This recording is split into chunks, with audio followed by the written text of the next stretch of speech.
قبل بداية الفيديو حابب اقول لكم ان في مفاجأة في اخر الحلقة. السلام عليكم ورحمة الله وبركاته، ازيكم عاملين ايه؟ النهاردة نتكلم عن المباراة التاريخية اللي جمعت بين النادي الاهلي المصري وانتر ميامي الامريكي بقيادة الاسطورة ليونيل ميسي ضمن مواجهات كأس العالم للأندية.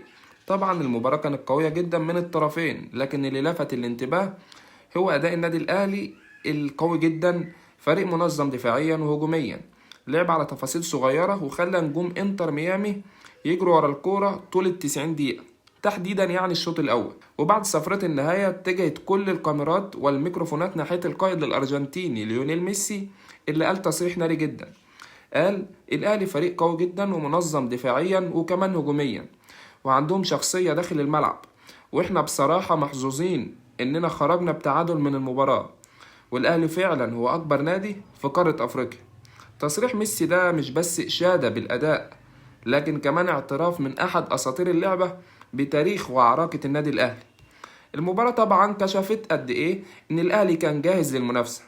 شفنا خط دفاع صلب ووسط ملعب متماسك وهجمات سريعة كادت أن تنهي المباراة لصالح الأهلي لولا تدخل حارس المرمى لإنتر ميامي.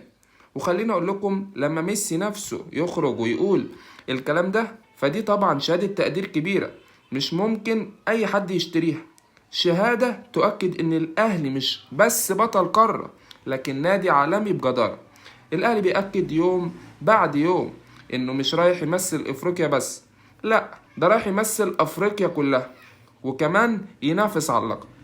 طبعا الفيديو لسه مخلص، هندخل بقى على المفاجأة اللي قلتلكوا عليها. شكل ما انا قلتلكوا في الفيديو اللي فات لما قلتلكوا توقعوا نتيجة مباراة الاهلي وانتر ميامي والفائز هيكسب ايباد 10، لكن مفيش حد طبعا توقع النتيجة صح. توقعوا نتيجة مباراة الاهلي وبالميراس البرازيلي القادمة ان شاء الله اللي هتقام يوم الخميس، وان شاء الله الفائز هيكسب ايباد 10. الايباد لسه موجود.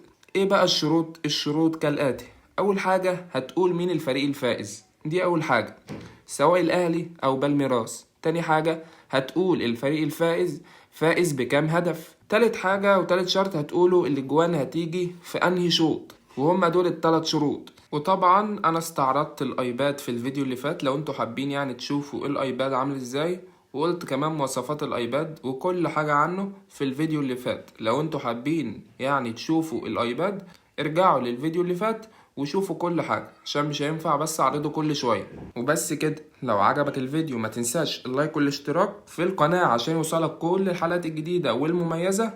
وكان معاكم الكابتن، واشوفكم في فيديو جديد. مع السلامة.